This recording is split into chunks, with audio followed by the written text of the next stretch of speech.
मसले से सावा जहाँ पर PTI के रहनुमा इस वक्त मीडिया से गुफ्तगू कर रही हैं। के सामने है सियासी जो है एक कैफियत और एक अदम इस्तेकाम आपके सामने है, और हुक्मरानों की तरजीहात भी आपके सामने है। तवक्को सुप्रीम कोर्ट से है, तवक्को आला अदलिया से है कि इस भंवर से मुल्क को निकालेंगे।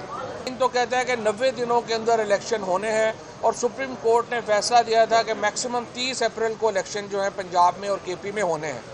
अब ये जो बात है कि 8 अक्टूबर को होना है, तो मुझे आप बताइए कि इस 8 अक्टूबर का मतलब ये है कि 11 अगस्त को ये हुकूमत तहलील हो जाती है, और इसका मतलब है 3 महीनों में नई हुकूमत आ जाएगी।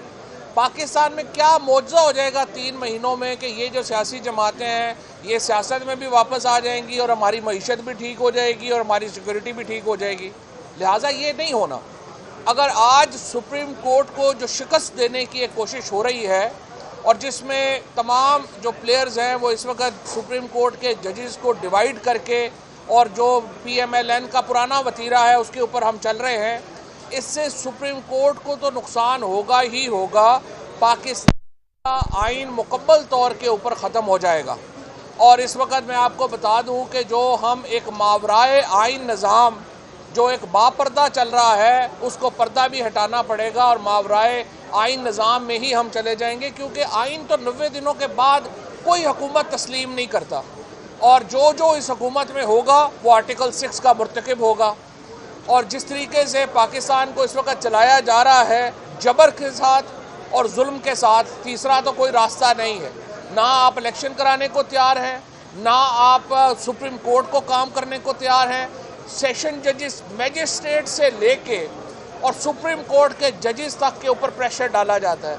मुझे आप बताइए ऐसा मुल्क, ऐसा निज़ाम जो है वो कैसे आगे चलेगा। हम चीफ जस्टिस पाकिस्तान के साथ खड़े हैं, सुप्रीम कोर्ट के इदारे के साथ खड़े हैं। हम समझते हमारा कोई इफराद का मामला नहीं, आइन के साथ खड़े हैं। सबसे पहले आइन के साथ खड़े हैं। हमारा कोई इफराद का मामला नहीं है। सुप्रीम कोर्ट के जजेस की अगर आपस में कोई इख्तलाफ है वो सुप्रीम कोर्ट का एक अपना मामला है, हमारा उससे ताल्लुक़ नहीं है। लेकिन हम हर उस एफर्ट को जो सुप्रीम कोर्ट को बतौर इदारा नुकसान पहुँचाएगी, हम हर उस एफर्ट को जो चीफ जस्टिस के ओहदे की तकरीब में कभी करेगी, हम उसके खिलाफ सीना सफर होंगे। अदालतों के अहकामात को रद्दी की टोकरी के तौर पे उड़ाया जा रहा है। आज आप देखिए हसन न्याजी की ज़मानत हुई कराची में, 15 मिनट के बाद उसके ऊपर एक और केस कर दिया गया। अभी तक जो है वो अज़हर मशवानी 7वें दिन हो गया है, अदालतें कह रही हैं उन्हें पेश करें, उन्हें पेश नहीं किया जा रहा। सुप्रीम कोर्ट के जो जजेस हैं उनके अहकामात जो है वो नहीं माने जा रहे। तो फिर पाकिस्तान को हम क्या चाहते हैं? हम क्या पाकिस्तान में एक सिविल वॉर लाना चाहते हैं?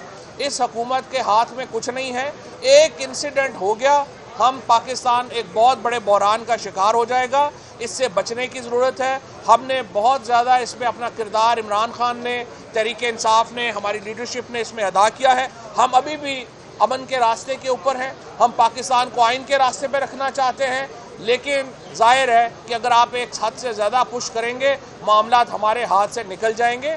आप अदालतों को काम करने दें, मौजूदा हुकूमत उसमें जो रुकावटें डाल रही है उससे बाज रहे, और उसके बाद आइन की तरफ वापस आए। ये वाहिद तरीका है पाकिस्तान को चैलेंजेस से बचाने का। Thank you. एक मिनट शाह साहब, जिस तरह PMLN के मैं लोग बाद पिछले में बात 2-3 महीने से बार बार ये बात दोहराता रहा हूँ कि पाकिस्तान का आइन खतरे में है और किसी को शक नहीं होना चाहिए, वो बदकिस्मती से अब वाक़यात हमारे सामने खुल के सामने आने शुरू हो गए हैं।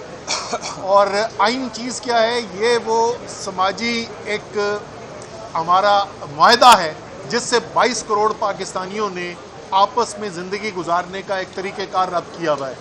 जब हम आइन तोड़ते हैं तो वो सिर्फ एक 90 दिन या इलेक्शन या 91 दिन के इलेक्शन की बात नहीं है। इसका मतलब कि वो मुआहदा जिसकी बुनियाद के ऊपर 22 करोड़ लोग आपस में मिलकर एक ज़िंदगी गुजार रहे हैं, वो मुआहदा ही टूट जाता है। और अगर कोई समाजी मुआहदा ही मौजूद नहीं है, अगर कोई ऐसी चीज़ ही मौजूद नहीं है जिसकी बुनियाद के ऊपर 22 करोड़ लोगों को जोड़ के रखा जाए, तो इसका मतलब हम कौमी सलामती के लिए भी ख़तरात पैदा कर रहे हैं। आइन मुकद्दम है सबके लिए। तहरीक इंसाफ हर लिहाज से आइन के दिफा के लिए आइन के साथ खड़ी है, और आइन की जो عملداری کرانی ہے ملک کے اندر، اس کی ذمہ داری جو ہے وہ سپریم کورٹ کے ساتھ ہے، کے پاس ہے. اور اگر سپریم کورٹ کے اندر کوئی ان کے اوپر دباؤ ڈالنے کی کوشش کی جا رہی ہے، کوئی ان کے اندر تفرقہ پیدا کرنے کی کوشش کی جا رہی ہے، ہم سخت ترین اس کی مذمت کرتے ہیں. دباؤ ڈالا جاتا ہے سپریم کورٹ کے اوپر، چیف جسٹس کے اوپر، تو یہ سیدھا پاکستان کے آئینی نظام اور پاکستان کی قومی سلامتی کے اوپر ایک حملہ ہے. اس لیے میں عمران خان صاحب کی دو ٹوک اس کے اندر آئے ہیں، شاہ صاحب، ساری پی ٹی آئی لیڈرشپ موجود ہے، لیکن صرف پارٹی نہیں، پوری پاکستان کی قوم عدلیہ کے ساتھ، سپریم کورٹ کے ساتھ کھڑی ہے. جو بھی فیصلہ ان کو آئے گا، وہ بینچ تبدیل کرتے ہیں، انہی 4 ججز سے آگے چلاتے ہیں، بڑا کرتے ہیں بینچ کو، جو بھی کرتے ہیں ہم اس کو سپورٹ کریں گے اور امید یہی رکھیں گے، کیونکہ یہ واحد راستہ ہے پاکستان کو بحران سے نکالنے کا. واحد راستہ آئین کے ذریعے ہے اور وہ راستہ اسی سپریم کورٹ کے ذریعے گزرے گا. اور پاکستانیوں کو اس وقت سپریم کورٹ کے ساتھ کھڑا ہونا چاہیے تاکہ وہ آئین کا دفاع کر سکیں، یعنی پاکستان کا دفاع کر سکیں. Thank you. صاحب یہ بتائیں کہ یہ جو بینچ ٹوٹا ہے کیا اس سب کا تعلق اس سے ہے جو سپریم کورٹ کے اندر ہو رہا ہے اور جو آج ہو رہا ہے. اور یہ بھی کمال کی بات ہے، پاکستانیوں کو میں یاد دلا دوں، یہ جو پی ڈی ایم کی حکومت اس وقت بیٹھی ہوئی ہے، یہ ایک سپریم کورٹ